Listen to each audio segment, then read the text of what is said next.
Llegué a esa puerta con una bandeja en las manos y una sonrisa que tardé años en aprender a sostener. Toqué con los nudillos. Una vez, 2 veces. La puerta se abrió y ahí estaba él. Mi hijo, Alejandro. Tenía 34 años ese domingo de Pascua. Pero en ese umbral, en ese instante, no encontré al niño que yo había criado. Encontré a un extraño. Me miró de arriba a abajo. Miró la bandeja. Volvió a mirarme a mí. Y antes de que yo pudiera decir una sola palabra, él habló primero. Mamá, hoy no. Hoy celebramos sin ti. Sentí el frío en las manos antes de entender las palabras. Mis dedos apretaron la bandeja sin querer. La rosca de Pascua que había preparado desde las 5 de la mañana todavía estaba tibia bajo el papel de aluminio. Detrás de él vi las caras. 39 personas. Familia, vecinos, amigos, todos con los ojos puestos en mí. Nadie habló, nadie se movió. Solo el sonido del televisor desde algún cuarto. Solo el olor a comida que yo no iba a probar ese día. Respiré hondo y me escuché decir, con una voz que no sabía que todavía tenía: «Está bien, hijo». Di media vuelta, bajé los escalones uno por uno y caminé sola por esa calle hasta que las piernas dejaron de temblar. Esa tarde de Pascua, me fui de ese edificio sin que mi hijo supiera que yo había estado allí. Me fui con el corazón roto, pero con algo mucho más poderoso en mi teléfono. La verdad grabada. Lo que Alejandro no sabía era que el lunes por la noche, cuando él golpeara mi puerta creyendo que todavía tenía el control, se encontraría con una madre que ya no era la misma. Pero antes de contarte cómo puse a cada uno en su lugar, te pido algo muy simple. Suscríbete al canal, deja tu me gusta y cuéntame en los comentarios desde dónde me estás viendo. Así puedo seguir compartiendo contigo más historias que llegan al corazón. Mi nombre es Patricia Morales. Tengo 61 años. Vivo sola en la misma casa donde crié a mi hijo. Es una casa pequeña. 2 cuartos, una cocina, un patio donde todavía crece la parra que mi marido Roberto plantó el año que nos casamos. La parra sigue ahí, un poco torcida, igual que yo, pero da uvas todos los veranos sin que nadie se lo pida. Me levanto todos los días a las 6 menos cuarto. No necesito despertador. El cuerpo ya sabe. Lo primero que hago es encender la hornilla del gas y poner el agua para el mate. Mientras el agua calienta, abro la ventana de la cocina, aunque haga frío. Me gusta ver cómo el barrio despierta despacio. El señor Esteban sacando a su perro. La panadera de la esquina poniendo las sillas en la vereda. Los pájaros que cantan sin saber que el mundo tiene problemas. Esos minutos son míos. Solo míos. Durante 40 años trabajé como costurera. Primero en un taller de ropa de mujer a 10 cuadras de casa. Después, cuando el taller cerró, en mi propio cuarto, con mi propia máquina. Cosí vestidos de novia, uniformes escolares, trajes de comunión, polleras, blusas, manteles, cortinas. Cosí de noche, cuando Alejandro dormía para que no faltara nada en esa casa. Cosí cuando me dolían los dedos y cuando me dolía la espalda y cuando me dolía algo que no tiene nombre, pero que todas las madres que trabajan solas conocen muy bien. Alejandro era mi razón. Su padre, Roberto, murió cuando Alejandro tenía 8 años. Un infarto a los 42. Rápido, sin aviso. Una mañana desayunamos juntos y al mediodía él ya no estaba. Yo tenía 34 años. No tuve tiempo de llorar como debía. Tenía un niño mirándome fijo, esperando ver si el mundo seguía girando o no. Y yo decidí que sí, que el mundo iba a seguir girando. Me levanté. Y desde ese día no paré. Le di a Alejandro lo que pude. No fue mucho en pesos, pero fue todo en presencia. Estuve en cada acto escolar, en cada partido de fútbol, en cada noche de fiebre, en cada fracaso y en cada logro. Cuando cumplió 18 años y me dijo que quería estudiar contabilidad, yo ya tenía guardado el dinero para el primer año. Lo había ahorrado cosiendo de noche durante 4 años seguidos. «¿Cómo lo conseguiste, mamá?», me preguntó con los ojos muy abiertos. «Cosiendo», le dije. «Nada más. Se recibió a los 24, consiguió un buen trabajo, se compró su propio departamento a los 27, y a los 29 se casó con Fernanda. Yo estuve en esa boda. Me senté en la primera fila con el vestido azul que me cosí yo misma, con tela que elegí durante semanas. Sonreí en todas las fotos. Abracé a Fernanda con genuinas ganas porque era la mujer que mi hijo había elegido. Y eso me bastaba. Eso me bastaba entonces. Con el tiempo fui notando cosas pequeñas. Las visitas se fueron espaciando. Cuando llamaba, Alejandro siempre tenía algo pendiente. En las reuniones familiares, Fernanda encontraba la manera de llevarlo a otra habitación justo cuando yo empezaba a hablar. Mis nietos, Tomás y Valentina, cada vez me conocían menos, pero yo me repetía, es la vida, están ocupados, tienen su mundo, y seguía cosiendo. Seguía esperando, seguía guardando plata los meses de verano porque algún día quería hacer un viaje. Siempre quise conocer el sur, las montañas, la nieve. Roberto me lo había prometido una vez, mucho antes de que la vida se apresurara más de lo previsto. Ese viaje nunca lo hice. Primero porque Alejandro era chico y no había con quién dejarlo. Después porque había que pagar la universidad. Después porque había que ayudar con el departamento. Después porque hubo años difíciles y años regulares y años en que llegar a fin de mes era ya un logro en sí mismo. Pero nunca dejé de guardar para ese viaje. En mi cajón del cuarto tenía una caja de lata con una galleta pintada en la tapa. Adentro, billetes doblados con cuidado, cada uno con su historia. El de la boda de la señora Pereira, que cosí en 5 noches seguidas. El de los uniformes del Colegio San Francisco. El de las cortinas del edificio de la calle Ancha, que me pagaron bien porque quedaron perfectas. Esa caja era mi esperanza guardada en billetes. Ella no sabía aún que alguien conocía esa caja. Alguien que la había visto una tarde que entró a mi cuarto sin golpear. Alguien que había hecho cuentas en silencio. La relación con Alejandro en los últimos 2 años era como una tela que se ve entera desde lejos, pero que de cerca tiene hilos sueltos por todos lados. Por fuera, todo estaba bien. Me llamaba los domingos.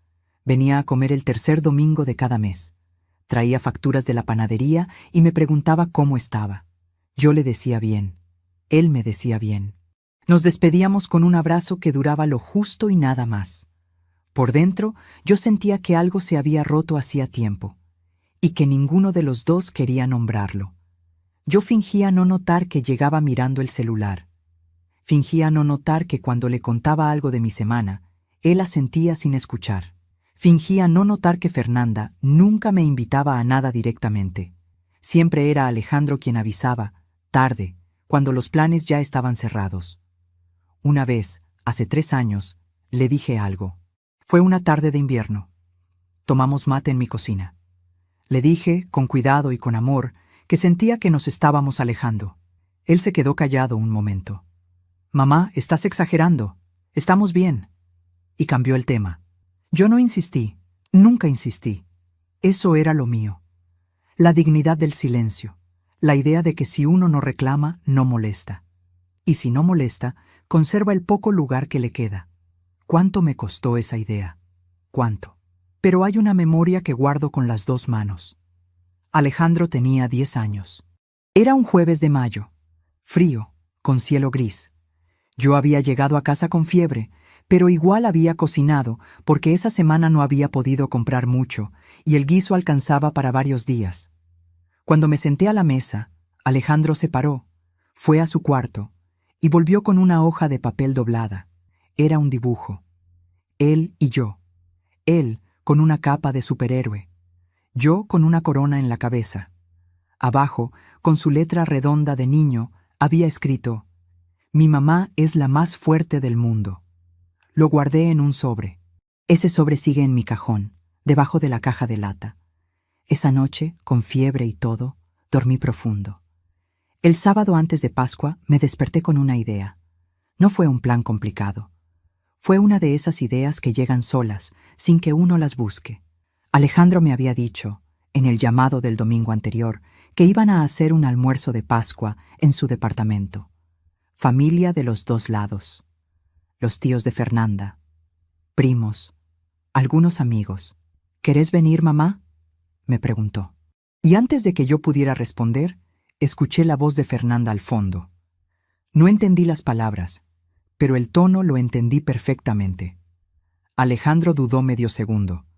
O sea, si querés ir, avísame con tiempo para que Fernanda organice el espacio. Le dije que sí, que iba a llevar algo rico. Colgué el teléfono. Me quedé sentada en el sillón un momento, mirando la pared. No me invitaron con ganas. Eso lo supe, pero decidí ir igual. Decidí ir con lo mejor que sé hacer. Me levanté temprano ese sábado y fui al mercado. El barrio a esa hora tiene un olor particular. Pan recién hecho, café, tierra mojada del riego que hacen los verduleros. Me gusta caminar despacio por esas cuadras. Me hace sentir que todavía soy parte de algo vivo. Compré harina, levadura, huevos, manteca, azúcar, esencia de vainilla y frutas abrillantadas. Los ingredientes para una rosca de Pascua, como las que hacía mi madre cuando yo era chica y el mundo todavía parecía ancho. Para pagar, usé parte de los billetes de la caja de lata, no los de los uniformes ni los de la boda. Usé los más nuevos, los que había guardado el mes pasado cuando terminé el ajuar de la señora del edificio amarillo. Mientras guardaba el vuelto en el monedero, no sé por qué, pensé en la caja. Hice mentalmente la cuenta de cuánto había juntado. Eran casi 480,000 pesos. 4 años de guardar de a poco, de no gastar en lo que no era necesario, de elegir siempre lo que dejaba algo para el futuro. Sonreí sola ahí en la verdulería, como una tonta feliz. Pronto iba a tener suficiente para el viaje al sur. Volví a casa y empecé con la masa. Hay algo en el acto de amasar que me ordena los pensamientos. Las manos trabajan solas y la cabeza se despeja. Pensé en Alejandro de chico, pidiendo que lo dejara hundir los dedos en la masa. Pensé en Roberto robando un pedazo antes de que estuviera cocida y riéndose cuando yo lo retaba. Pensé en mis nietos, Tomás y Valentina, que hacía meses no veía. Ese pensamiento dolió. Tomás tenía 9 años. Valentina, 6. Estaban creciendo y yo me los estaba perdiendo sin saber bien cómo había pasado. Pero aparté ese pensamiento. Hoy era Pascua. Hoy era un día para estar juntos. Amasé con ganas. Dejé levar la masa 2 veces, como manda la receta. Armé la rosca con paciencia, le puse las frutas con cuidado, la pinté con huevo batido para que quedara brillante y dorada. Mientras esperaba que terminara de hornear, lavé la cocina, me bañé, me puse el vestido color crema que guardo para las fechas especiales. Me peiné despacio frente al espejo del baño. Me miré bien, 61 años. El pelo canoso que dejé de teñir hace 3. Algunas líneas en la cara que cuentan lo que no digo en voz alta. Los ojos todavía claros, todavía vivos. Me pareció que me veía bien. Me pareció que me veía entera. Envolví la rosca en papel de aluminio y la puse en la bandeja de metal que uso para las fechas de familia. La misma bandeja de siempre. La que tiene una pequeña abolladura en el borde izquierdo desde que Alejandro la tiró jugando a los 7 años. Esa abolladura me dio ternura. Salí de casa a las 12 menos cuarto. El sol pegaba de lado, como le gusta al sol de otoño. Las hojas empezaban a cambiar de color en los árboles de la vereda. El aire olía limpio. Caminé cuadra y media hasta la parada del colectivo. Subí con la bandeja en los brazos. Una señora mayor me miró desde el asiento del fondo y sonrió. «Rosca de Pascua», le dije. «Qué rico», me respondió. Y nos miramos como se miran 2 personas que saben que algunas cosas en la vida son sencillas y hermosas y suficientes. El colectivo arrancó. Yo miraba por la ventana. Pensaba en que iba a ver a mis nietos. En que Tomás ya debía haber crecido. En que Valentina seguro tenía el pelo más largo. Pensaba en que todo iba a estar bien. Nadie me avisó lo que me esperaba al otro lado de esa puerta. Nadie pudo. El colectivo cruzó el puente del río a las 12:15. Yo miraba el agua desde la ventana. El río tenía ese color verde oscuro que tiene en otoño, cuando bajan las lluvias y el caudal se tranquiliza, cuando parece que el agua también necesita descansar. A Roberto le gustaba ese puente. Decía que desde arriba la ciudad se veía justa, sin apuro, que era el único lugar donde Buenos Aires se dejaba ver entera, sin pretender nada. Pensé en él un segundo, solo un segundo. Después miré hacia adelante. 3 paradas más y me bajaba. El colectivo iba lleno para ser domingo de Pascua. Una familia joven con 2 nenes dormidos, apoyados uno contra el otro, como si el mundo fuera un lugar completamente seguro. Un chico con auriculares que movía apenas los labios. Una señora con flores envueltas en papel de diario. Rosas amarillas que asomaban por un costado, como si quisieran ver por dónde iban. Gente yendo a algún lugar. Gente volviendo de otro. Toda esa pequeña humanidad del domingo, concentrada en un colectivo que cruzaba la ciudad con paciencia. Me acomodé la bandeja sobre las rodillas. La rosca seguía tibia. Cuando me bajé en la esquina de Alejandro, el barrio estaba quieto con ese silencio particular de los domingos de fiesta. Las persianas cerradas. Los autos estacionados en doble fila, como si los vecinos hubieran decidido todos juntos que ese día nadie se iba a ningún lado. Algún olor a asado flotando desde algún balcón alto, mezclado con el frescor del aire de otoño y algo dulce que no supe identificar. Música lejana, un cuarteto, desde alguna ventana abierta. Caminé media cuadra hasta el edificio, y ahí noté la primera cosa. Había un auto que no conocía estacionado justo en el lugar donde Alejandro siempre ponía el suyo. Un auto negro, grande, con patente de otra provincia, Tucumán. Lo leí 2 veces sin querer. No le di importancia. En un almuerzo con tanta gente, era normal que viniera gente de lejos. Era Pascua. La gente viajaba. Seguí caminando. En la entrada del edificio, el portero, el señor Héctor, me vio venir desde lejos. Lo conozco hace años. Siempre me saluda con la mano en alto, como si yo fuera alguien que merece ese gesto, y me pregunta si traigo algo rico. A veces le dejo un trozo de lo que llevo. A veces solo nos reímos un segundo antes de que el ascensor se cierre. Esa vez no levantó la mano. Me miró. Desvió los ojos hacia un costado. Abrió la puerta sin decir nada. Sus hombros tenían esa tensión que tienen las personas que saben algo y están cargando con el peso de saberlo. «Buenas tardes, señor Héctor», le dije yo. «Buenas tardes», respondió. Mirando el piso, pensé, estará cansado. Es domingo, le habrán tocado horas extra. O habrá tenido una mañana difícil.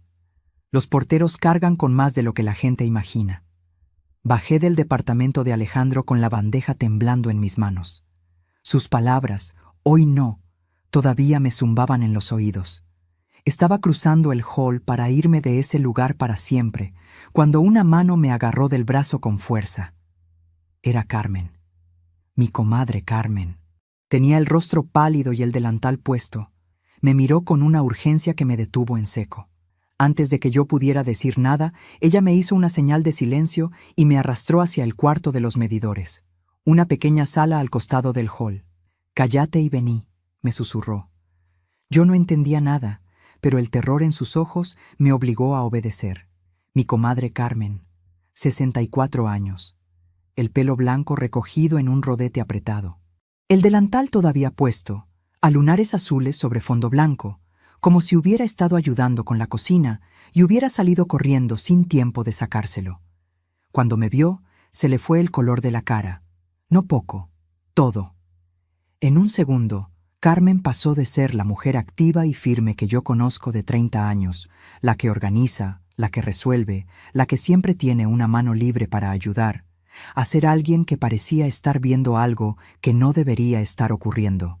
Algo que la asustaba y la aliviaba al mismo tiempo. Sus manos se levantaron solas, me hicieron señas. «Rápido, cállate. Vení. Carmen, ¿qué? Cállate, Patricia». Su voz era un susurro, pero tenía el peso de un grito. Un susurro que ocupaba todo el espacio. «Por favor, cállate y vení». Me tomó del brazo. No entendí nada, pero la miré a los ojos, y en esos ojos no había confusión ni exageración. Había terror, genuino, limpio. Terror de alguien que sabe algo que no quiere saber y lleva demasiado tiempo sabiéndolo sola. Me dejé llevar. Carmen me metió al cuarto de los medidores y cerró la puerta con cuidado, despacio, como si el sonido de un clic pudiera romper algo. Adentro olía a humedad y a pintura vieja y a ese polvo particular que acumulan los lugares donde nadie entra a propósito.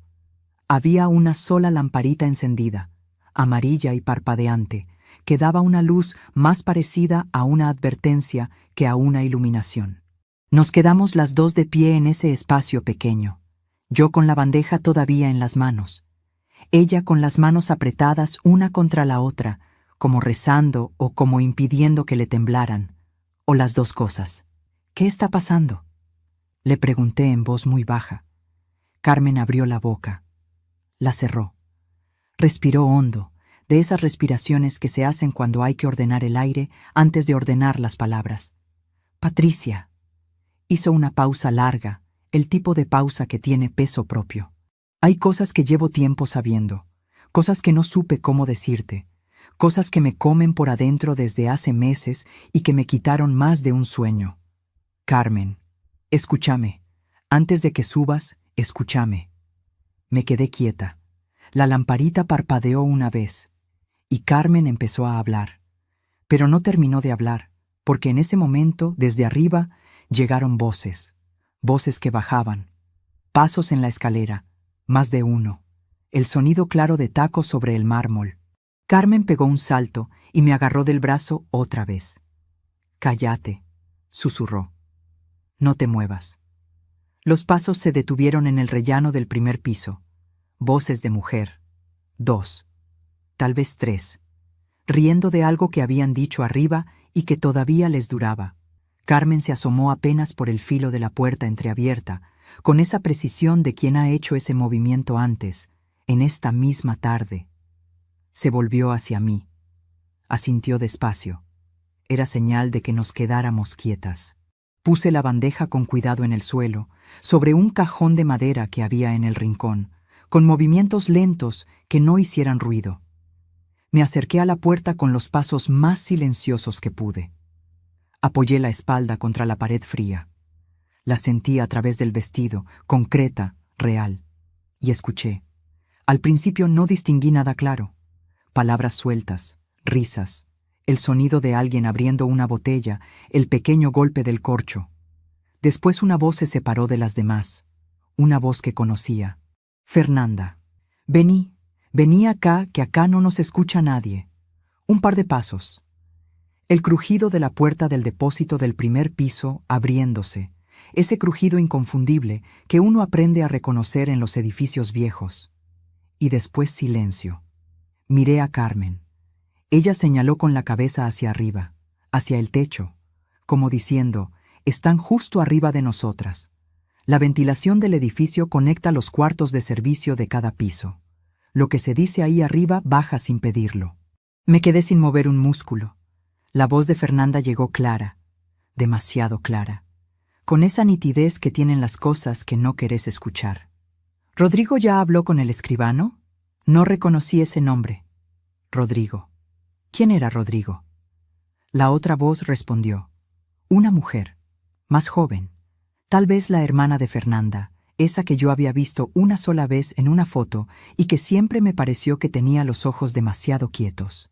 Dice que necesita la firma de los dos, que mientras ella tenga el dominio de la casa, no pueden avanzar.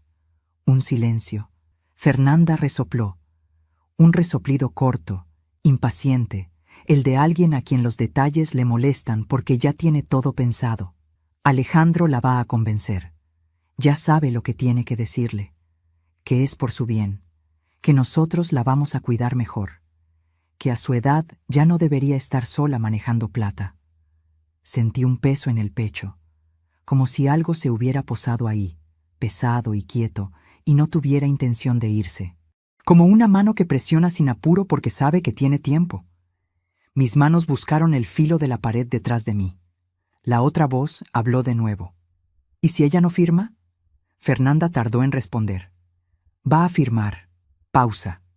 Un silencio que tenía forma de certeza. Alejandro lleva 2 años creyendo todo lo que yo le digo, que ella se olvida las cosas, que deja el gas abierto, que el otro día se confundió de calle, que ya no es la misma de antes, ya está sembrada la semilla. Cuando se lo propongan entre los dos, ella va a creer que es una decisión de familia, que la están cuidando. Cada palabra cayó separada, limpia, sin posibilidad de error. No me estaba confundiendo. No era otra Patricia. Era yo, mi casa, mi firma. 2 años de mentiras construidas con paciencia, con pequeños detalles acumulados como gotitas de agua que terminan llenando algo. 2 años de Alejandro, creyendo que su madre se deterioraba porque alguien se lo dijo despacio, con el tono justo, con la cara preocupada puesta. La otra mujer habló más bajo. Tuve que concentrarme para escuchar, aguantar la respiración, aplanar el oído contra la pared. ¿Y la plata que tiene guardada? La de la caja esa. El corazón se me detuvo. La caja de lata con la galleta pintada, la que está en el fondo del ropero, detrás de las sábanas de invierno, en el lugar donde nadie mira. Los 480,000 pesos, Fernanda respondió sin dudar, sin la más mínima vacilación. Eso es lo primero que se mueve. Rodrigo ya tiene el contacto. Cuando tengamos la firma de la casa, lo otro es fácil. Una cuestión de días. Me quedé sin aire. 4 años. 4 años de noches cosiendo con la espalda doblada, de apagar la calefacción antes de tiempo, de no comprarme el abrigo que necesitaba, de decirme que el ahorro tenía un destino y que ese destino valía el esfuerzo. 4 años de decirme que el viaje al sur era posible, y alguien lo había visto, lo había medido, lo había planeado con fechas y contactos y escribanos, sin remordimiento, sin ningún remordimiento visible. La otra voz dijo algo que no entendí del todo. Un nombre, una fecha. El miércoles, me pareció. Fernanda respondió rápido, con esa seguridad de quien ya pasó a la parte operativa. El lunes que viene, cuando Alejandro la llame y le diga que quiere hablar de algo importante. Ella va a ir sola, sin avisarle a nadie. Así es ella, siempre tan discreta, tan callada, tan buena. Esa última frase, tan buena, dicha con un tono que no era admiración, ni siquiera era neutral, era desprecio. El tipo de desprecio que tiene quien lleva tiempo usando la bondad de otra persona como una herramienta, como una puerta que no tiene llave porque el dueño confía en todo el mundo. Carmen me puso una mano en el brazo, firme. Creo que notó que yo estaba a punto de hacer algo, que algo en mi cuerpo había cambiado de posición. Y tenía razón. Algo se había movido dentro de mí, algo que había estado quieto durante mucho tiempo, doblado sobre sí mismo, esperando sin saber qué esperaba. No era llanto, no era desesperación, era otra cosa, fría, quieta, concreta, la cosa que queda cuando el miedo termina de quemarse y deja solo el metal. Metí la mano en la cartera sin hacer ruido, con los dedos que ya sabían lo que buscaban antes de que yo lo pensara. Saqué el celular. Abrí la aplicación de grabadora. La pantalla se iluminó apenas, y le di al botón rojo. Las voces seguían. Fernanda hablaba ahora sobre el almuerzo, sobre qué tío no sabía nada, y era mejor que siguiera sin saber, sobre cómo Alejandro iba a manejar el tema si Patricia aparecía hoy, sobre lo que él le iba a decir en la puerta para que no entrara sin hacer un escándalo delante de todos. Ahí entendí. El almuerzo. La invitación a medias. Esa manera vaga en que Alejandro me había dicho que si quería, podía ir. Como si fuera una opción de último momento y no un evento que llevaba semanas planeado.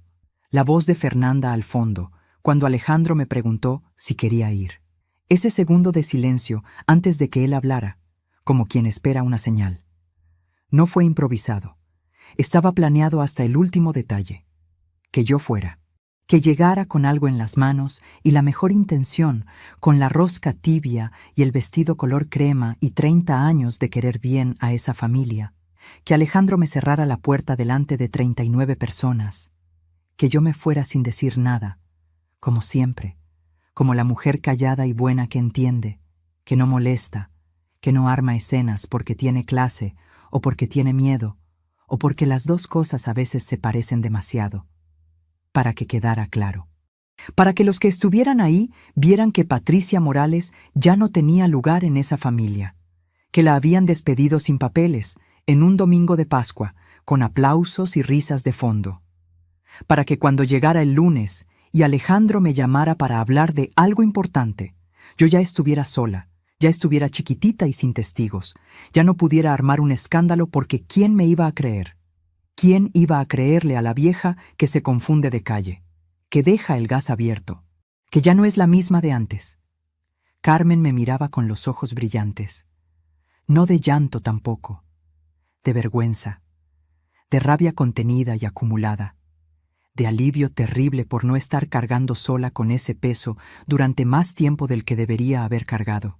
Yo le puse la mano sobre la suya. Ella la apretó fuerte, con las dos manos, como si yo fuera lo único firme en ese cuarto pequeño.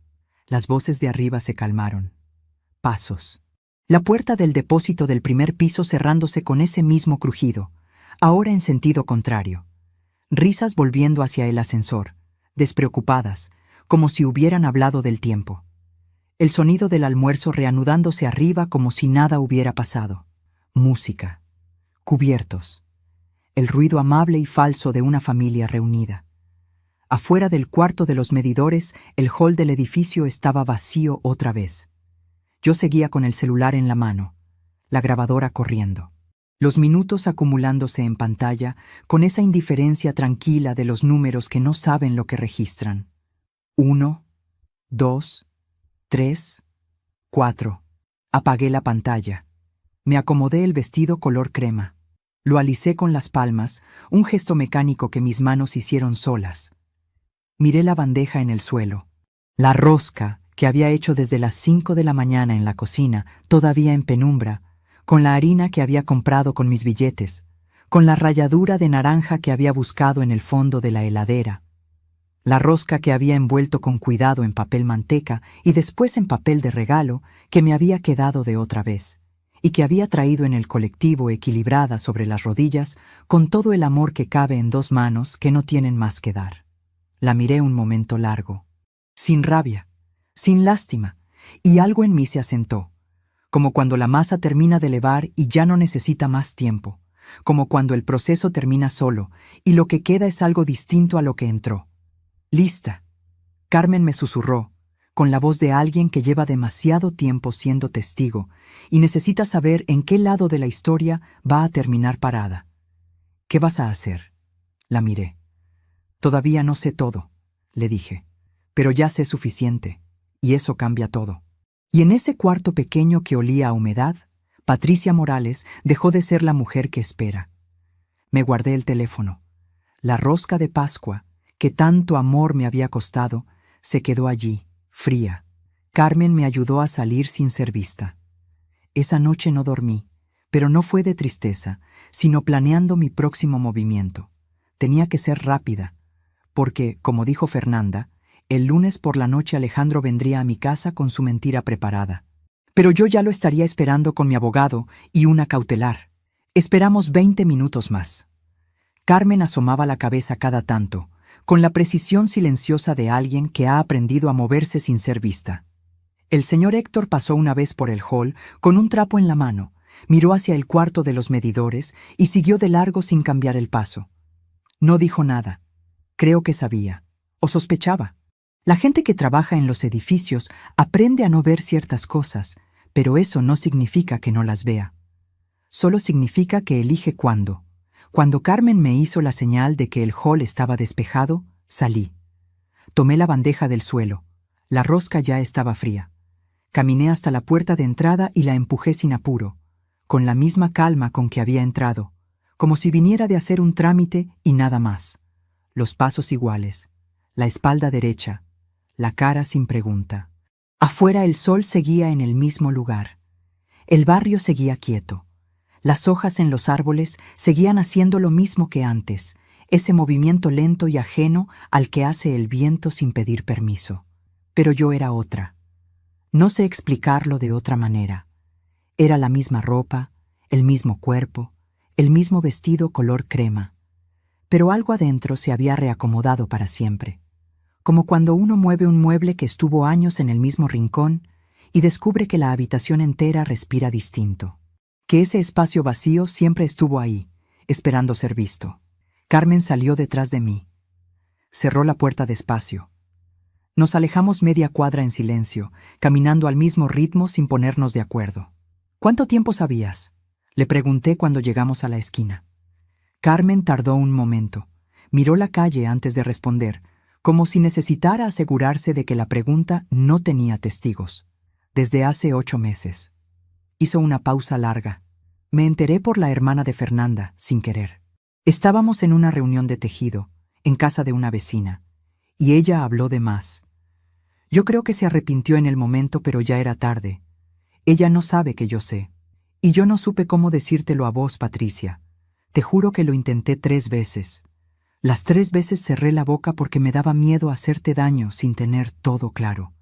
Porque sin pruebas es la palabra de una contra la de otros. Y en esas batallas la que pierde es siempre la que tiene menos gente del lado. La miré. ¿Y ahora?, le dije. Ahora tenés la grabación. Ahora hay algo concreto, algo que no depende de lo que alguien recuerda o de cómo lo interpreta. Asentí. Prométeme algo, le dije. Lo que sea. Que no le decís nada a nadie todavía, ni a Alejandro, ni a ningún familiar, hasta que yo decida qué hacer y cuándo. Carmen me miró fijo, sin dudar. Te lo prometo. Antes de irme me acordé de algo. El auto negro de afuera, le dije. El de patente de otra provincia. ¿Sabes de quién es? Carmen dudó apenas un segundo. Apenas. Es de Rodrigo, el cuñado de Fernanda, el que mencionaron arriba. ¿Tiene algo que ver con propiedades? ¿Con escribanías? Es corredor inmobiliario. Pausa. Y tiene antecedentes. Nada grande que haya llegado a juicio, pero los tiene. Una vez intentó hacer algo parecido con una señora mayor del barrio de ellos. Captarle la firma de un departamento con la excusa de administrarle los bienes. No llegó a nada porque la señora murió antes de que pudieran avanzar. Lo dejé asentarse. Cada dato era una pieza que encajaba en su lugar con esa precisión incómoda de las cosas que ya eran verdad antes de que uno las supiera. Saqué el celular. Fotografié la patente del auto negro. La imagen quedó clara, nítida, con la luz del mediodía que no dejaba lugar a dudas. Guardé el teléfono. Gracias, Carmen, le dije. Y caminé hacia la parada del colectivo con la bandeja en los brazos y la grabación en el bolsillo. Y algo nuevo, pequeño pero sólido, instalándose en el centro del pecho. El colectivo tardó 12 minutos. Me senté en el último asiento, el que da a la ventana del fondo, ese que uno elige cuando necesita que nadie le hable. Puse la bandeja sobre las rodillas. Miré el vidrio sin ver nada particular. El barrio desfilando. Las casas, los árboles. La gente en la vereda, con sus domingos de Pascua cargados en bolsas y en caras. Mi cabeza ya estaba trabajando. Nombres, fechas. La voz de Fernanda diciendo el lunes que viene. La voz de Fernanda diciendo tan buena. El dato de la caja. Los 480,000 pesos. 2 años de mentiras cosidas despacio para que Alejandro creyera que su madre se estaba perdiendo, que ya no era confiable, que necesitaba que la salvaran de sí misma. Necesitaba a alguien con quien pensar.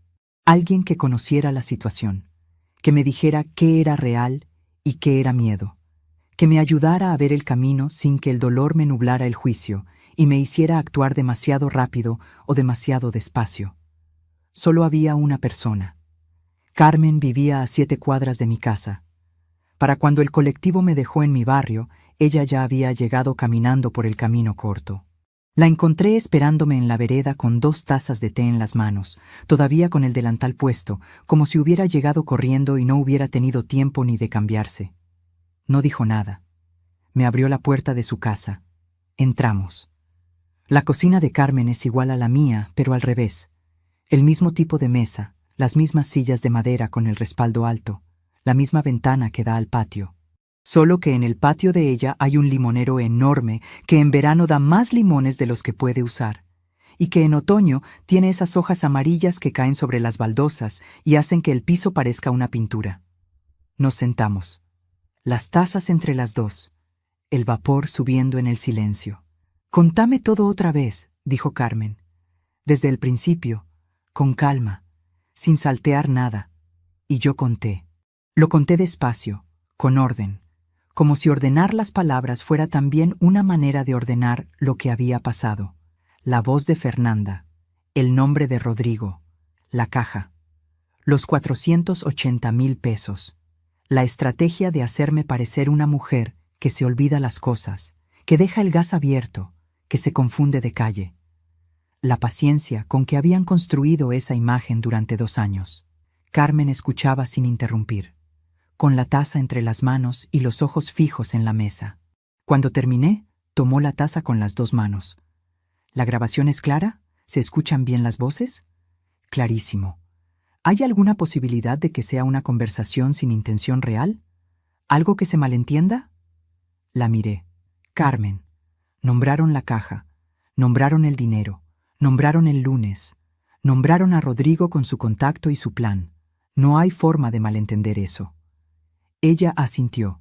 ¿Alejandro sabe todo esto? ¿O él también es una víctima? Esa pregunta me detuvo un momento. Era la pregunta que más dolía, porque no tenía una sola respuesta posible.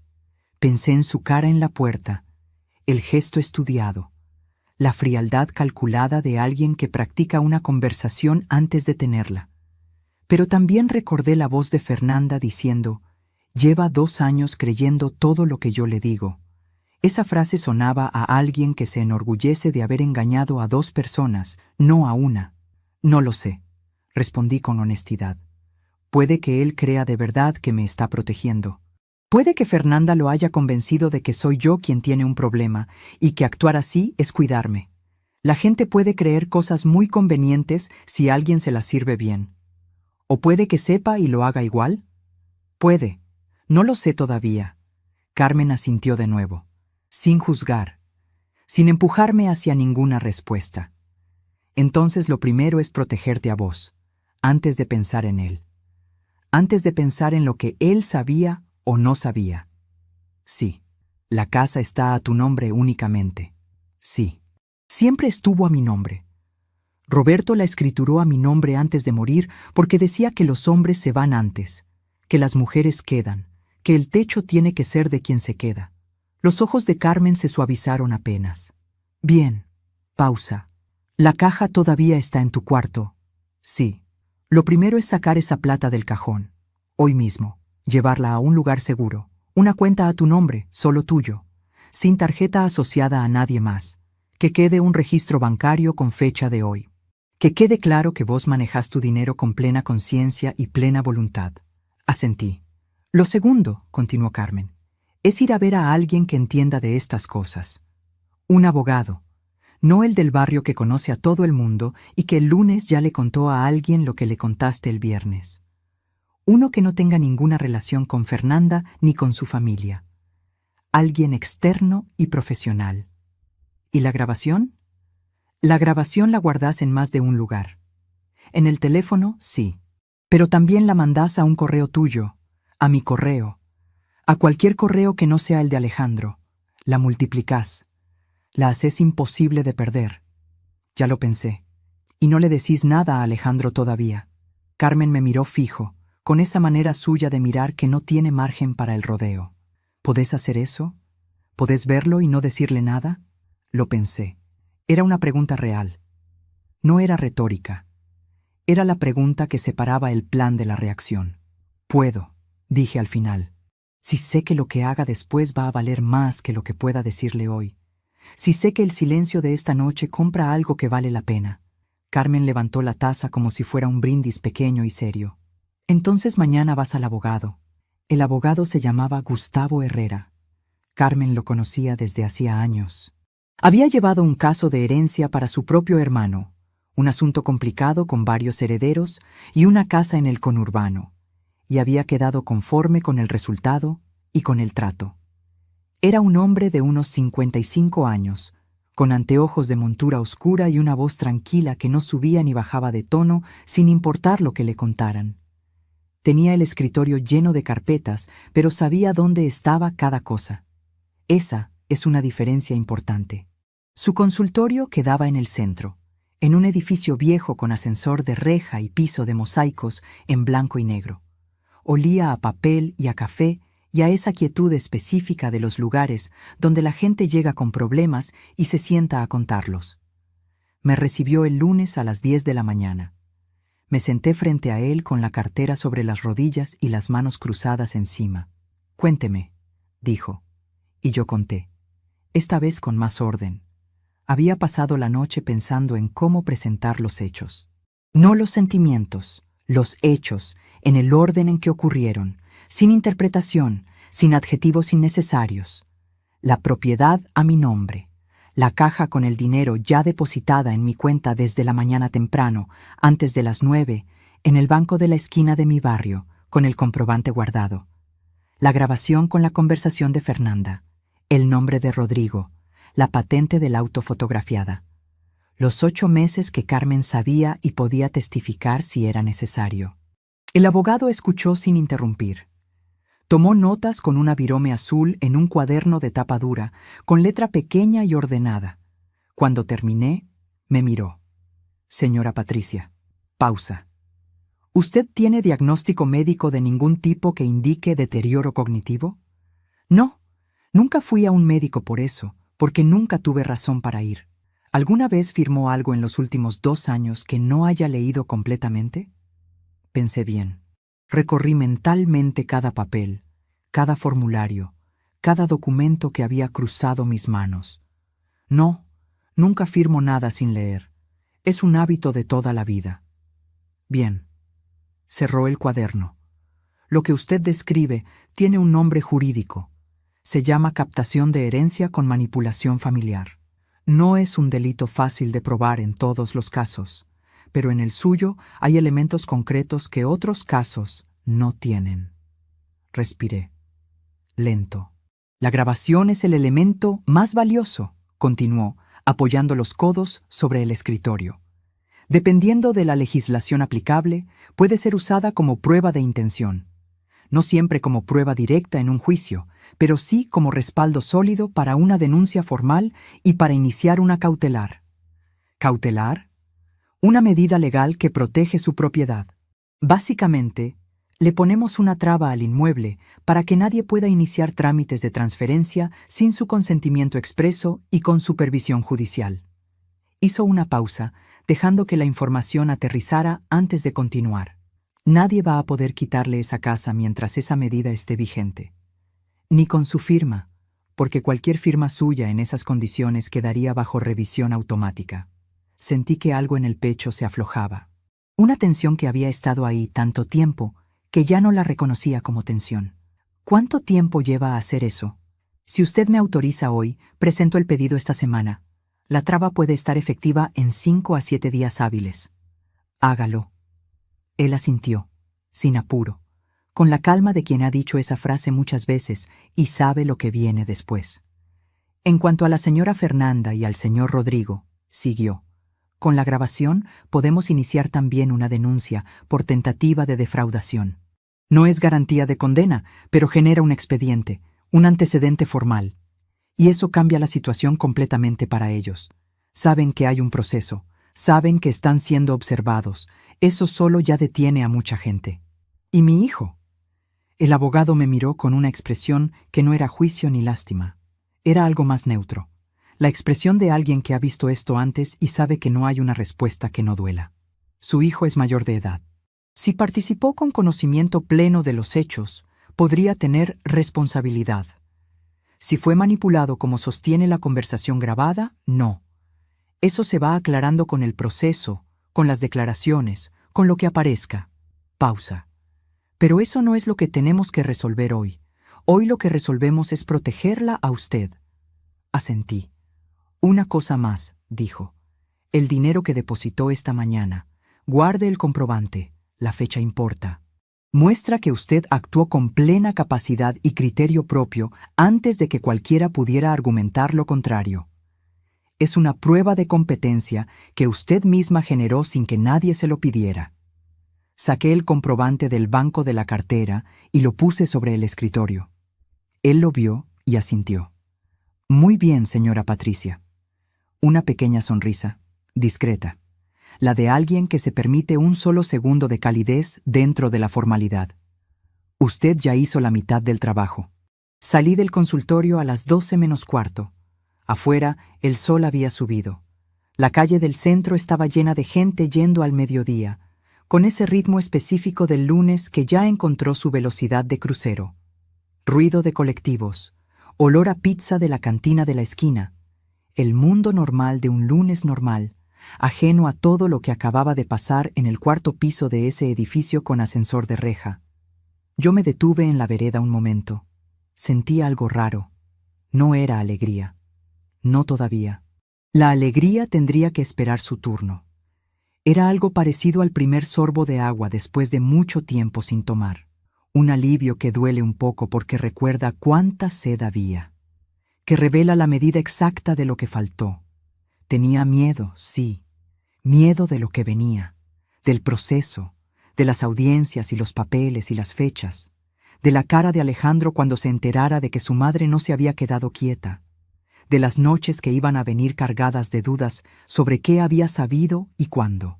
Pero también sabía que estaba en el camino correcto, que había cruzado una línea que no se cruza sin saber lo que implica, y eso era suficiente para dar el paso siguiente. Llegué a casa a la 1:30 de la tarde. Alejandro venía a cenar esa noche. Lo había confirmado el domingo, antes del almuerzo de Pascua, antes de todo.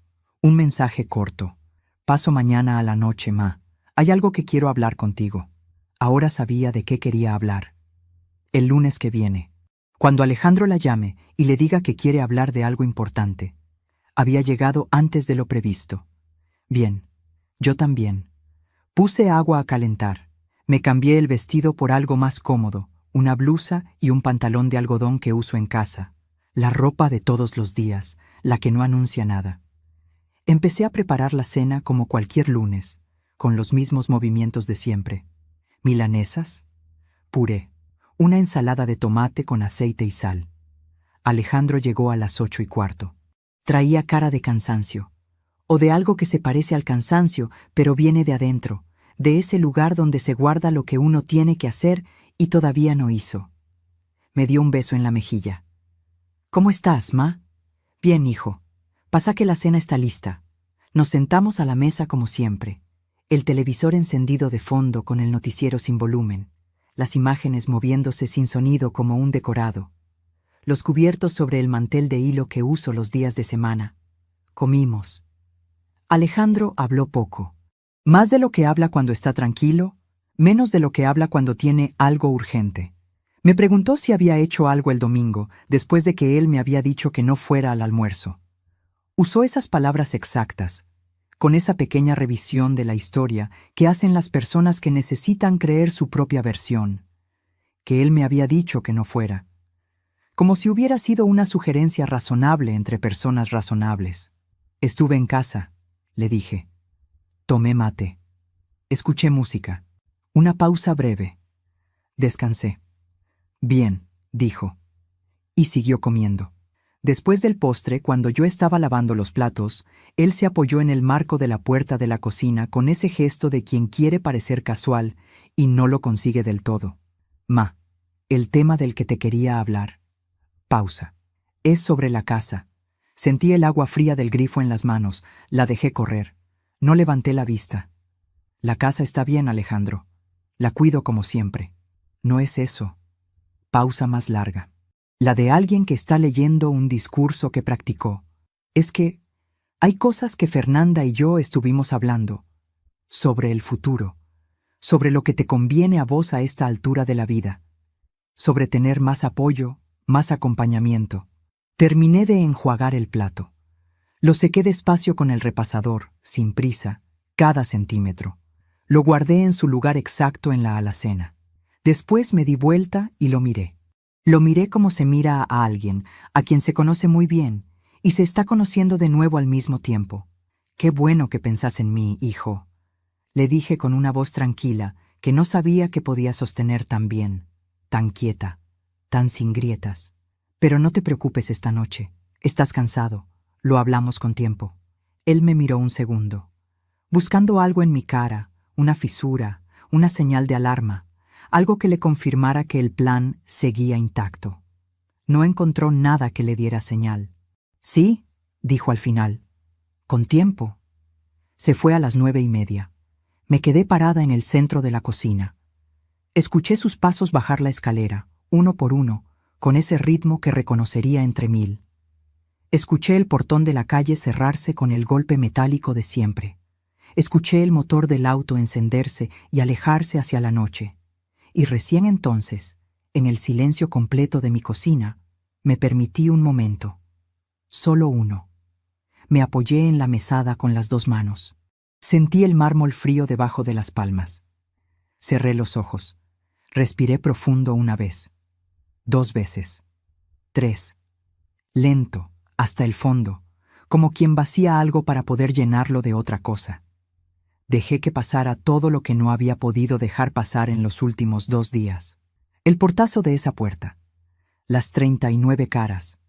La voz de Fernanda diciendo tan buena con ese tono que no era un elogio sino una llave que habían copiado sin pedirme permiso. La caja de lata, los billetes doblados con cuidado, el viaje al sur que todavía no había hecho y que ahora, por primera vez en 2 días, volvía a sentirse posible. Los ojos me ardieron, pero no lloré. No esa noche. Esa noche no había tiempo para llorar. Abrí los ojos, fui al cuarto, saqué el sobre con el dibujo de Alejandro de chico del cajón, el papel amarillento, el trazo grueso de crayón, la figura desproporcionada de una mujer con el pelo largo. Mi mamá es la más fuerte del mundo. Lo miré un momento largo. Lo volví a guardar con cuidado, doblado en el mismo lugar donde había estado siempre. Me metí en la cama. Y antes de apagar la luz, me dije en voz muy baja, como quien hace una promesa pequeña pero verdadera, del tipo que no necesita testigos para ser real. Vas a estar bien, Patricia. Vas a estar bien. Apagué la luz. Y esa noche, contra todo pronóstico, dormí. La notificación llegó un jueves. El abogado Herrera me llamó a las 9 de la mañana para avisarme. Había algo distinto en su tono. Más directo, sin la cortesía protocolar de las llamadas anteriores. Señora Patricia, la cautelar fue otorgada ayer a las 5 de la tarde y la denuncia por tentativa de defraudación quedó radicada esta mañana temprano. Pausa breve. A esta hora, tanto su hijo como la señora Fernanda y el señor Rodrigo ya fueron notificados por el juzgado. Cerré los ojos un segundo. Conté hasta 3. Gracias, doctor Herrera. Prepárese. Van a reaccionar. Generalmente reaccionan rápido y con ruido. De acuerdo. Colgué. Me senté en el sillón de la sala, el de siempre, el que queda frente a la ventana que da al patio. Puse las manos sobre las rodillas y las dejé quietas. Miré la parra del patio. Estaba quieta. Sin viento esa mañana, el cielo de un gris claro, que todavía no había decidido qué quería hacer. Conté hasta 10. El teléfono sonó a las 10:15. Era Alejandro.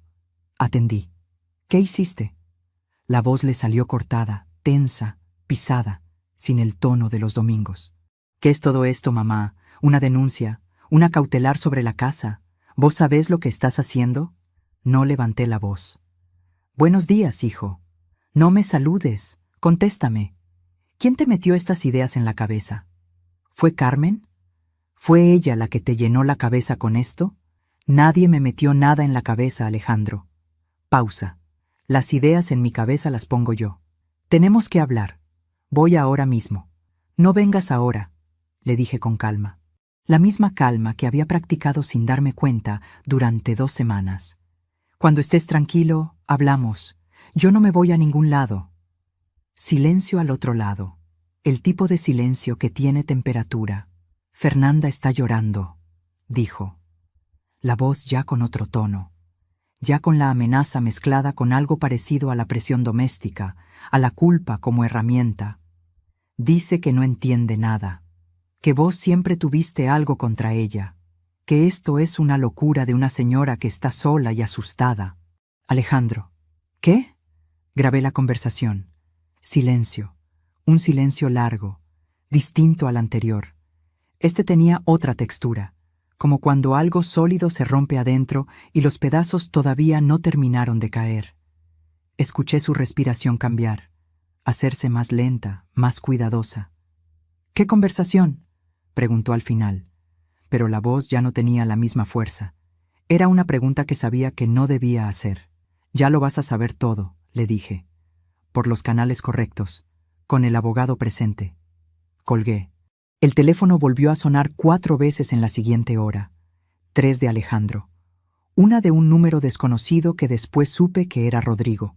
Un número de otra provincia. El mismo hombre del auto negro, llamando como si tuviera algún derecho a hacerlo. No atendí ninguna. A las 12 llegó un mensaje de Alejandro.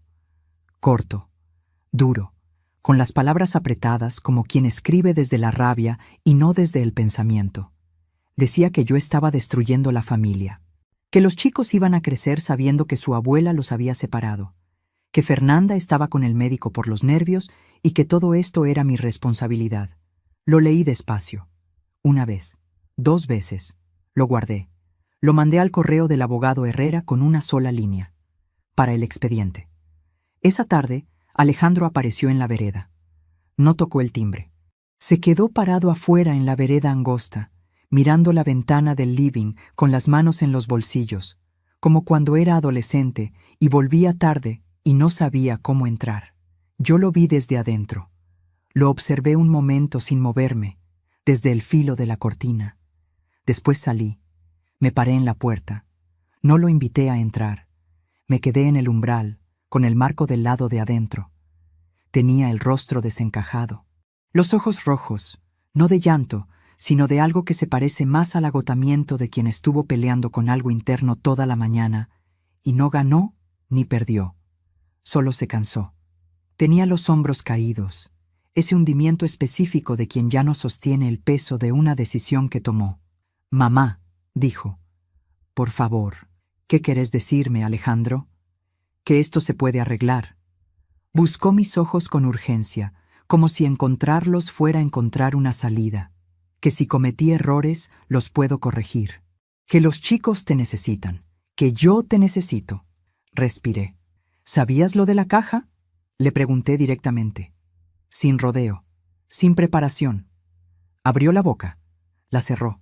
«¿Sabías que Fernanda y Rodrigo tenían planeado usar tu firma y la mía para transferir esa plata y después la casa?» Silencio. «¿Sabías que llevas 2 años creyendo que yo dejo el gas abierto y me confundo de calle porque alguien te lo dijo despacio, con paciencia, para que el día que yo firmara algo nadie lo encontrara raro?» Le temblaron los labios. Solo un segundo. Después los apretó. «Yo no sabía todo», dijo. «Te juro que yo no sabía todo. Pero sabías algo». No respondió. Y ese silencio me dijo más que cualquier palabra que hubiera podido decir. Me dijo la forma exacta de lo que sabía y de lo que había elegido no preguntarse. Me quedé mirándolo un momento largo. Una parte de mí, la parte que lo había visto caminar con medias por mi cocina a los 6 años y cantar canciones que no tenían letra porque se las inventaba mientras comía, quería bajar los escalones y abrazarlo. Quería decirle que no importaba, que lo perdonaba, que íbamos a arreglarlo juntos, como siempre habíamos arreglado las cosas. Pero otra parte, la que había pasado 2 días con el corazón frío y los ojos abiertos en un cuarto que olía a humedad y a pintura vieja, sabía que ese camino era el mismo de siempre. El camino de la mujer callada y buena que no molesta a nadie y termina sola firmando cosas que no debería firmar. «Alejandro», dije, «esto ahora tiene un proceso. Hay un abogado, hay un juzgado, hay fechas y documentos. Todo lo que tengas que decir, lo decís ahí, con la debida forma». «¿Me estás tratando como a un desconocido?» «Te estoy tratando como a un adulto». Pausa larga y quieta. «¿Qué es lo que sos?» Di media vuelta. Entré a casa. Cerré la puerta. Esa noche Carmen vino a tomar mate. Se sentó en la misma silla de siempre, la que queda junto a la ventana que da a la calle, y puso el mate entre las dos sin preguntar si quería. Le conté lo de la vereda. «¿Estuviste a punto de ceder?», me preguntó, sin juzgar, con la voz de alguien que pregunta porque necesita saber la verdad, no porque quiera una respuesta en particular. «Sí», admití. «Un momento, solo uno». Cuando lo vi con los hombros así. «Es normal, Patricia. Es tu hijo. 30 y tantos años de quererlo no se apagan por decreto. Lo sé, pero cediste otras veces. Pausa. Y el resultado está grabado en tu teléfono. Lo dejé asentarse. Esa frase tenía el peso exacto que necesitaba. No más. Seguí, dijo Carmen. Lo que empezaste, lo terminás. Después de que esté todo resuelto, decidís qué hacer con él, qué querés reconstruir y qué no. Pero ahora, seguís adelante. La miré. Tenía razón, como casi siempre. Los días que siguieron fueron largos de una manera particular. No de angustia, sino de proceso, de pasos concretos que van uno detrás del otro, aunque uno no tenga ganas de darlos, aunque el cuerpo pida parar y el corazón pida otra cosa. El abogado Herrera presentó las pruebas ante el mediador judicial designado para la causa. La audiencia se fijó para un miércoles, 14 días después de la notificación. 14 días que yo conté sin contarlos, ocupándome de lo que había que ocuparse cada mañana. En ese tiempo, Rodrigo intentó comunicarse 2 veces más. Mensajes al teléfono de Carmen, no al mío, lo cual decía algo sobre lo que sabía y lo que calculaba. En uno de esos mensajes, Rodrigo ofrecía llegar a un acuerdo extrajudicial y mencionaba una cifra. Herrera me explicó sin dramatismo que esa oferta era, en sí misma, un reconocimiento implícito de responsabilidad, que la gente inocente no ofrece cifras para zanjar malentendidos. Fernanda no se comunicó directamente conmigo. Alejandro mandó 3 mensajes más durante esas 2 semanas, cada uno con un tono diferente, como si fueran escritos por personas distintas que habitaban el mismo cuerpo. Uno de rabia, uno de apelación a los nietos. El último, 2 días antes de la audiencia, fue diferente a todos los anteriores. No tenía rabia, no tenía presión. Decía simplemente: «Mamá, vi la grabación. El abogado me la mostró como parte del expediente. No tengo palabras». Lo leí varias veces. Cada vez que lo leía, buscaba en esas palabras algo que me dijera si era un inicio o un cierre. Si era un hombre que empezaba a entender o un hombre que entendía y seguía eligiendo mal. No respondí. El miércoles de la audiencia amaneció nublado, con ese cielo bajo de otoño que no amenaza lluvia, pero tampoco promete sol. Me vestí con el traje gris que usé el día que Alejandro se recibió. Siempre me pareció que ese traje me pone derecha, que tiene algo en el corte que le dice al cuerpo cómo pararse. Me peiné con cuidado, el pelo recogido, sin apuro. Me puse los aretes de perla que eran de mi madre. Pequeños, redondos, sin ornamento innecesario. Me miré en el espejo un momento antes de salir. Carmen me esperaba en la puerta de su casa con el abrigo puesto y una expresión que no era ni sonrisa ni seriedad, sino algo intermedio, lo que queda cuando alguien está listo para algo difícil. ¿Lista?, me preguntó. Lista. Fuimos juntas en remis hasta el edificio del juzgado. 15 minutos sin hablar, mirando la ciudad pasar por la ventanilla con ese movimiento lento del tráfico de la mañana. La sala de mediación era una habitación rectangular con una mesa larga, sillas a los costados, una ventana pequeña que daba a un patio interior con un árbol sin hojas. Olía a papel húmedo y a café de máquina, y a ese aire específico de los lugares donde la gente entra con un problema y espera que alguien lo ponga en palabras que tengan validez legal. El mediador judicial se llamaba Dr. Fuentes. Un hombre de unos 60 años, pelo canoso recortado, mirada directa que no se demoraba en ningún lugar más de lo necesario. No era cálido ni frío, era preciso. El tipo de precisión que se aprende después de décadas oyendo versiones contradictorias de la misma historia. Del otro lado de la mesa estaban Fernanda, Rodrigo y el abogado de ellos. Un hombre joven con traje azul marino, la carpeta muy ordenada sobre la mesa y esa seguridad un poco excesiva de quien todavía no sabe cuándo callarse. Alejandro estaba sentado a un costado, separado de Fernanda por 2 sillas vacías. Tenía los codos sobre las rodillas y miraba el piso. Cuando entré, no nos miramos. El doctor Fuentes abrió la sesión con las formalidades de rigor. Explicó el objeto de la mediación. Los derechos de cada parte, el marco legal y los alcances del acuerdo posible. todo con la velocidad medida de quien lo ha dicho muchas veces y no ha perdido el hábito de decirlo bien. Después me cedió la palabra. Me paré. Acomodé la carpeta frente a mí, la misma que el abogado Herrera había preparado conmigo durante 2 semanas, folio por folio, en esa oficina que olía a papel y a café. Voy a presentar 3 elementos, dije con voz pareja, sin elevarla, sin bajarla. El primero es una grabación de audio realizada el domingo de Pascua en el edificio de la calle Rosales. El segundo es el comprobante de depósito bancario a mi nombre del mismo día, que demuestra que actué con plena capacidad y criterio propio. El tercero es la declaración escrita de la señora Carmen Ibáñez, presente en esta sala, quien puede dar testimonio directo de lo que escuchó y de lo que sabe desde hace 8 meses.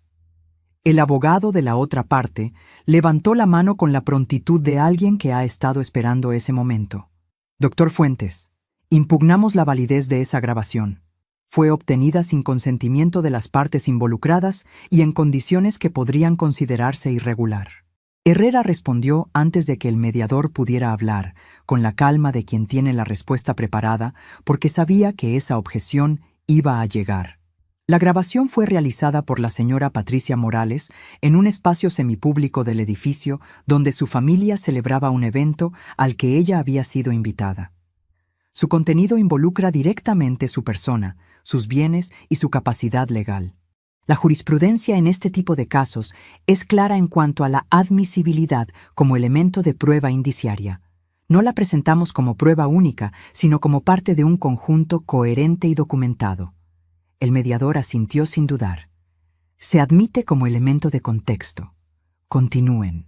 Puse el teléfono sobre la mesa. Di al play. La sala se quedó quieta con esa quietud que no es paz sino atención sostenida, la de todos los cuerpos inclinándose apenas hacia adelante sin darse cuenta. El mediador escuchaba con el bolígrafo detenido sobre el papel, inmóvil. El abogado joven de la otra parte miraba la mesa con una expresión que iba cambiando despacio. Rodrigo miraba la ventana, el árbol sin hojas del patio, un punto fijo que no le pedía nada. Fernanda tenía los brazos cruzados y los ojos fijos en un punto del techo, con esa postura de quien ha decidido de antemano que nada de lo que escuche va a afectarle. Y Alejandro escuchaba con la cabeza baja y las manos entrelazadas, los nudillos blancos de apretarlas. La voz de Fernanda llenó esa sala pequeña, nítida, sin estática, con toda la claridad que había tenido en aquel cuarto de los medidores el domingo de Pascua. Tan buena. Ese es su problema. Cuando llegó esa frase, escuché que Alejandro hacía un sonido breve, algo entre un suspiro y otra cosa que no tiene nombre preciso, un sonido de alguien que reconoce algo que no quería reconocer. La grabación siguió. La caja. Los 480,000 pesos. El escribano. Rodrigo con su contacto. El lunes que viene. El plan completo, expuesto con la tranquilidad de quien habla en un lugar que cree seguro. Cuando terminó, el mediador dejó pasar unos segundos en silencio.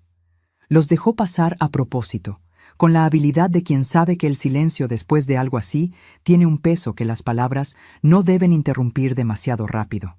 Señora Fernanda, dijo, ¿desea hacer alguna aclaración sobre el contenido de esa grabación? Fernanda miró a su abogado. El abogado tosió. Ese tipo de tos que no es tos, sino tiempo ganado. Mi cliente sostiene que esa conversación fue sacada de contexto y que en ningún momento hubo intención real de perjudicar a la señora Patricia. El mediador lo miró con paciencia. ¿Puede explicar en qué contexto se usaría la frase «Cuando tengamos la firma de la casa, lo otro es fácil», sin intención de perjudicar a la propietaria de esa casa? Silencio. El abogado volvió a toser. No respondió. Carmen tomó la palabra después. Se paró despacio, con la compostura de alguien que ha tenido 8 meses para preparar lo que iba a decir, aunque nunca hubiera querido tener que decirlo. Habló despacio, con las manos sobre la mesa, sin elevar la voz.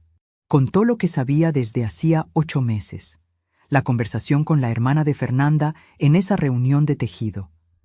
los comentarios sobre la caja, sobre el dinero, sobre los planes para la propiedad, el peso que había cargado sola todos esos meses sin saber cómo hablar. Cuando terminó, el mediador anotó algo en su cuaderno con cuidado. Rodrigo pidió hablar. Se movió en la silla como quien necesita hacer algo con el cuerpo porque no puede hacer nada más. Herrera objetó que Rodrigo no era parte directa del vínculo familiar involucrado, y que su presencia en la causa era precisamente el objeto de la denuncia por tentativa de defraudación. El mediador le dio la razón sin titubeos. Rodrigo cerró la boca. El abogado joven intentó un último argumento con menos convicción que al principio, como quien lanza una carta que ya sabe que no alcanza. Dijo que la señora Patricia mostraba signos de aislamiento social y que las preocupaciones de la familia eran legítimas y provenían del afecto.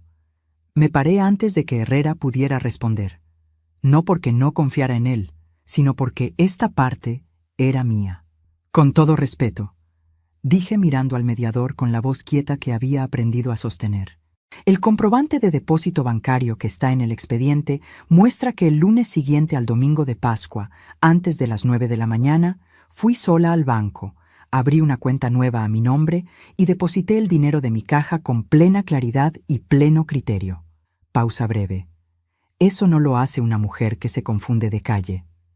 El mediador sostuvo una pequeña sonrisa que controló enseguida, con el profesionalismo de quien sabe que una sonrisa tiene consecuencias en ese tipo de salas. El abogado joven dejó de hablar y bajó la mirada hacia su carpeta muy ordenada. El doctor Fuentes pidió un cuarto intermedio de 20 minutos. Salí al pasillo con Herrera y Carmen. El corredor olía a café viejo y a los mismos mosaicos de siempre. «¿Cómo va?», le pregunté. Herrera me miró directo. «Señora Patricia, va muy bien». Cuando retomamos, el mediador habló durante 10 minutos con esa precisión suya de usar exactamente las palabras que se necesitan y ninguna más. Resumió los hechos probados. La cautelar sobre la propiedad quedaba confirmada y con efecto inmediato. La denuncia por defraudación continuaría su curso en sede penal con las pruebas presentadas como respaldo. Rodrigo tendría que responder formalmente ante el juzgado correspondiente en un plazo de 30 días. Fernanda quedaba notificada de que cualquier intento futuro de influenciar, condicionar o gestionar los bienes de la señora Patricia Morales sería considerado agravamiento de la causa en curso. Escuché cada palabra. Las fui acomodando adentro, una por una, con cuidado. Como quien guarda billetes doblados en una caja de lata, como quien sabe el valor exacto de lo que está guardando. Cuando el mediador terminó, firmé los documentos que Herrera me indicó. Cada firma despacio, clara, entera, sin apuro. Guardé mi copia en la carpeta. Me paré. Carmen me apretó el brazo sin decir nada. Herrera me extendió la mano. «Fue un placer representarla, señora Patricia». Le estreché la mano con firmeza. Con las 2 manos. Los ojos me ardieron. Pero no era tristeza. No era alivio tampoco. O no solo eso. Era algo más ancho, más hondo. La sensación de haber llegado a un lugar después de un camino largo que no se eligió pero que se caminó igual. Antes de salir, me detuve. Alejandro seguía sentado en su silla, en el mismo lugar de antes, como si no hubiera podido encontrar el momento de ponerse de pie. Fernanda ya estaba de pie cerca de la puerta, hablando en voz baja con su abogado, con una urgencia que ya no tenía a quién convencer. Rodrigo había salido rápido apenas terminó la sesión, sin mirar a nadie, con esa prisa de quien necesita distancia entre él y lo que acaba de ocurrir. Me acerqué a Alejandro. Él levantó la vista despacio, como si el movimiento le costara. Tenía los ojos de alguien que había pasado 2 semanas sin dormir bien, escuchando en loop algo que no quería terminar de escuchar. La cara de alguien que había leído una grabación y no había podido dejar de leerla, de buscarle salida, de buscarle otra explicación que no llegaba. Me miró como cuando era chico y había hecho algo mal, y sabía que yo lo sabía y esperaba, con toda la confianza desproporcionada de los hijos, que yo dijera algo que lo salvara. Esta vez no dije eso. Me quedé parada frente a él un momento, sin prisa. Después, en voz baja, muy baja, con la voz que se usa para las cosas que no necesitan testigos para ser verdad, le dije: yo te cosí los años más importantes de tu vida para que tuvieras todo. Eso no te lo saco. Eso fue mío, y fue real, y lo volvería a hacer. Hice una pausa. Pero lo que pasó en esa puerta el domingo de Pascua, delante de 39 personas, y lo que vino después, eso también fue real. Y eso también lo sé. Alejandro abrió la boca. Mamá, cuando estés listo para hablar en serio, dije con la misma voz quieta. Ya sabes dónde vivo. Eso no cambia. Di media vuelta. Caminé hacia la puerta sin apresurarme. Carmen me esperaba en el pasillo con el abrigo puesto y los ojos brillantes de esa manera que tienen los ojos de la gente que quiere y ha visto algo difícil terminar bien. Salimos juntas al aire gris de esa mañana nublada, ese otoño que no terminaba de decidirse. Y yo salí de ese edificio con la cabeza en alto, los papeles bajo el brazo, los aretes de perla de mi madre en las orejas y algo en el pecho que no había sentido en mucho tiempo. Algo que se llama, simplemente, justicia. Afuera, un rayo de sol cortó las nubes por un momento, solo uno, justo cuando pisé la vereda, exacto como si alguien hubiera esperado ese instante. Carmen lo vio también. Se detuvo un segundo. «Roberto», dijo en voz baja, con una sonrisa pequeña y cierta. Yo no dije nada, pero sonreí. El primer sábado después de la audiencia, me levanté a las 6:45 como siempre. Encendí la hornilla, puse el agua para el mate. Abrí la ventana de la cocina y me quedé parada frente a ella más tiempo del habitual, solo mirando. El señor Esteban con su perro, la panadera poniendo las sillas, los pájaros que cantan sin saber que el mundo tiene problemas. Pero esa mañana el barrio se veía distinto, no porque hubiera cambiado algo afuera, sino porque yo miraba desde otro lugar. Ese día hice algo que llevaba años postergando. Fui al cuarto del fondo, el que usé como depósito desde que Alejandro se fue de casa. Ahí estaban las cajas de ropa que ya no me ponía, las revistas viejas, la máquina de coser cubierta con una sábana, los marcos sin foto apoyados contra la pared. Empecé por la máquina, le saqué la sábana, la limpié con un trapo húmedo, le pasé aceite a las partes que lo necesitaban, la enchufé, la encendí, funcionó. Claro que funcionó. Esa máquina tenía más historia que muchas personas. Me senté frente a ella y cosí un retazo que tenía guardado. No hice nada útil. Solo cosí líneas rectas durante 10 minutos, para recordar cómo se siente, para saber que todavía estaba ahí. Esa tarde vacié el cuarto del fondo. Lo que servía, lo puse en orden. Lo que no servía, lo até en bolsas para donar. Los marcos sin foto los tiré, las revistas también. Cuando terminé, el cuarto estaba vacío y limpio y olía a jabón. Me paré en el umbral y lo miré. Un cuarto libre. Un espacio que todavía no sabía para qué iba a ser, pero que era mío para decidirlo. Carmen vino esa noche con una botella de sidra que guardaba para una fecha especial. Esta era para cuando llegara algo bueno, dijo poniéndola sobre la mesa. ¿Y llegó?, le pregunté. Me miró con una expresión que mezclaba el cariño de 30 años con algo parecido al orgullo. Llegó hace rato, dijo. Solo que vos todavía no te habías dado cuenta. Brindamos en la cocina, con los vasos de todos los días, sin ceremonia. La sidra estaba fría y dulce, y tenía el sabor exacto de las cosas que se merecen.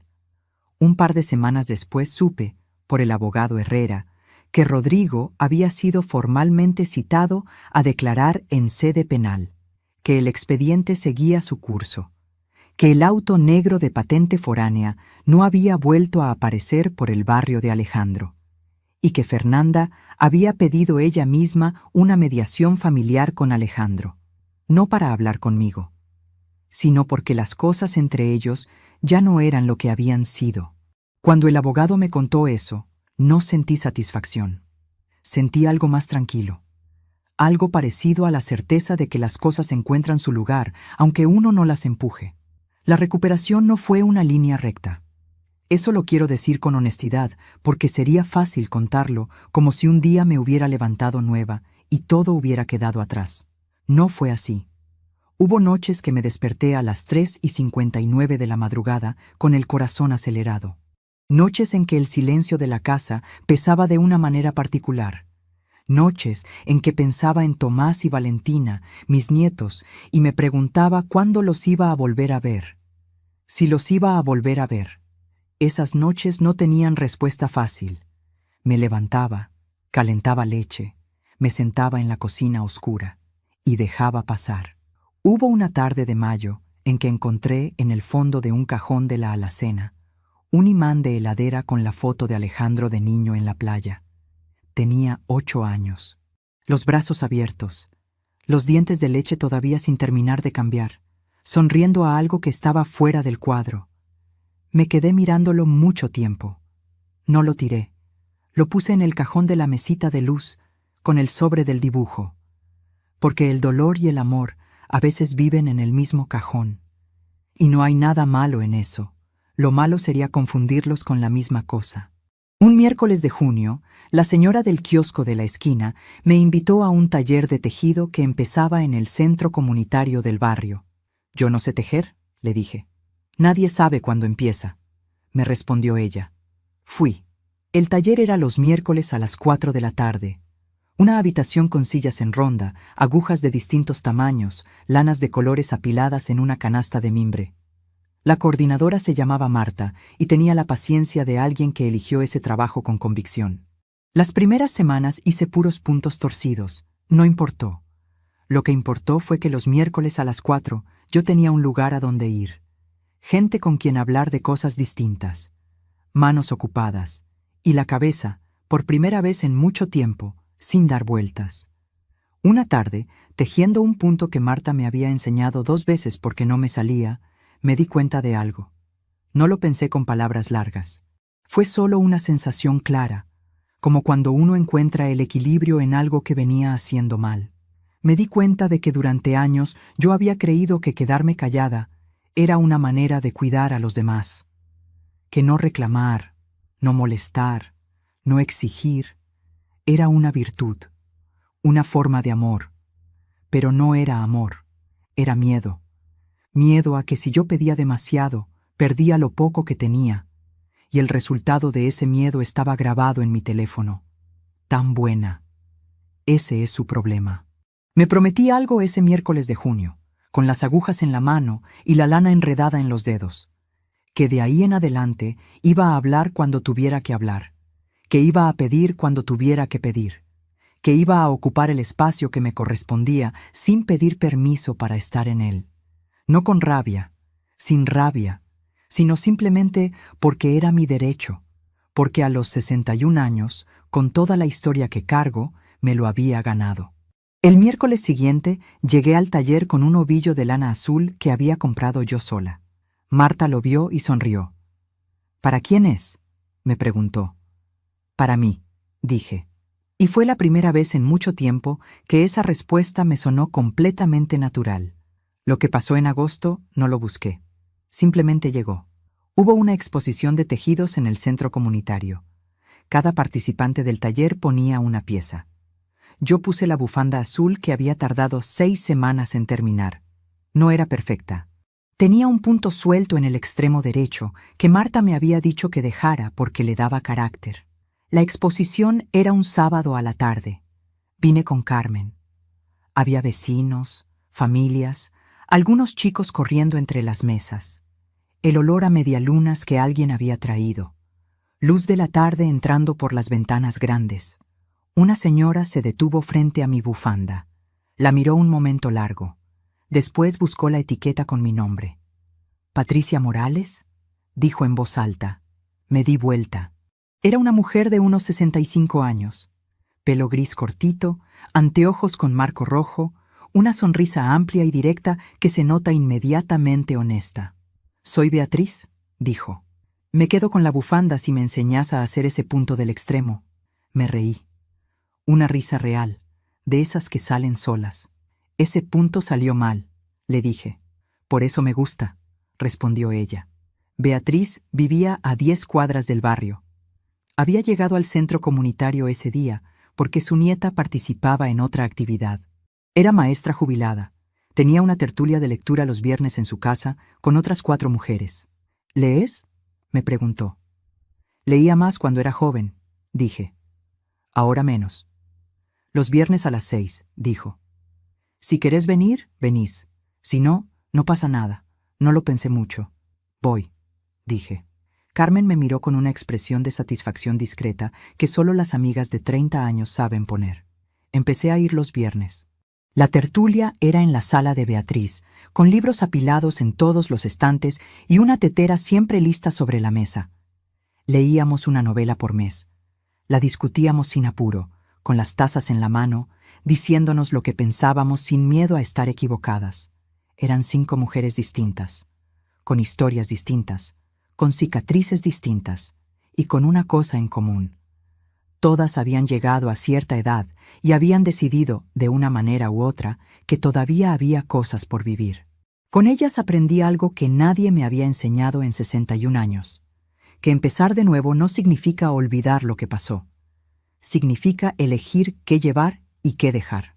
En septiembre, el abogado Herrera me llamó para decirme que la causa penal contra Rodrigo avanzaba y que era probable que llegara a una resolución formal antes de fin de año, que la cautelar sobre mi casa seguía vigente, que mis derechos estaban protegidos. Colgué el teléfono. Fui al patio. La parra estaba en ese momento del año en que las hojas se ponen del color del cobre. Roberto siempre decía que era la mejor época, que en otoño las cosas muestran lo que son de verdad. Me senté en la silla de hierro que está bajo la parra desde que tengo memoria. Cerré los ojos. Escuché los pájaros, el colectivo a lo lejos, la radio del vecino, el sonido ordinario y perfecto de una tarde de septiembre en un barrio que me conoce y al que yo conozco. Pensé en el viaje al sur. El dinero seguía en la cuenta, intacto, a mi nombre. Abrí los ojos, saqué el teléfono. Entré a la página de una agencia de viajes que Beatriz me había recomendado. Busqué las montañas del sur, las que Roberto me había prometido, las que yo me había prometido a mí misma durante 4 años de noches cosiendo. Había un viaje en noviembre, 10 días. Los lagos, la nieve, los bosques. Una posada pequeña con desayuno incluido y guías que llevan grupos chicos. Lo miré durante un momento largo. Después llamé a Carmen. ¿Tenés pasaporte en regla?, le pregunté cuando atendió. Silencio corto. Sí. ¿Por qué? Porque siempre quise conocer el sur, dije. Y ya no tengo ninguna razón para seguir esperando. Hay una mañana que voy a guardar para siempre. Fue en noviembre, 4 días después de haber llegado al sur. Me levanté antes que nadie en la posada. Me abrigué bien. Salí al camino que bordeaba el lago. El aire era frío y limpio de una manera que no existe en la ciudad. El lago estaba quieto, gris, enorme. Los cerros con nieve en las cimas reflejándose en el agua como si el mundo tuviera 2 pisos. Caminé despacio, sin apuro, sin teléfono en la mano, sin nada que hacer ni ningún lugar a donde llegar. Solo el camino, el agua, el silencio enorme y generoso de ese lugar. Pensé en la Patricia de hace un año, la que fue a tocar una puerta con una bandeja en las manos y una sonrisa aprendida, la que escuchó 3 palabras en un umbral y se fue sola por la calle sin decir nada, la que pasó décadas creyendo que quedarse callada era la única manera de conservar lo que amaba. La miré desde adentro, con algo que no era lástima ni orgullo, era comprensión. Esa Patricia hizo lo que pudo con lo que sabía, con lo que le habían enseñado, con los miedos que nadie le había ayudado a nombrar. Y cuando la vida le puso todo enfrente de una sola vez, esa Patricia no se derrumbó. Agarró el teléfono y grabó. A los 61 años aprendí algo que vale la pena decir en voz alta, que la confianza ciega no es virtud. Es una puerta abierta para quien no la merece. Que callar para no molestar tiene un costo que uno no ve hasta que ya está muy caro. Y que a esta edad, con todo lo que una carga encima, no se empieza de cero. Se empieza desde la experiencia, desde las manos que saben coser, desde las noches que se sobrevivieron, desde la fuerza que nadie puede quitarle a una mujer que decidió, finalmente, ocupar el espacio que siempre fue suyo. Esa mañana junto al lago, Saqué del bolsillo del abrigo un billete doblado, el último que me quedaba de la caja de lata. Lo había guardado a propósito, uno solo, para este momento, aunque no sabía entonces que este momento iba a existir. Lo sostuve un segundo entre los dedos. Después lo guardé de vuelta. No lo tiré, porque no era el fin de nada. Era el inicio de otra historia. Si esta historia te llegó al corazón, escribinos en los comentarios y contanos desde dónde nos estás viendo. Y si hay alguien en tu vida que necesita escuchar algo así hoy, compartila. Porque a veces la historia de otra persona le da a alguien la fuerza que le estaba faltando. Nos encontramos en el próximo relato. Memorias de Patricia. Historias que sanan.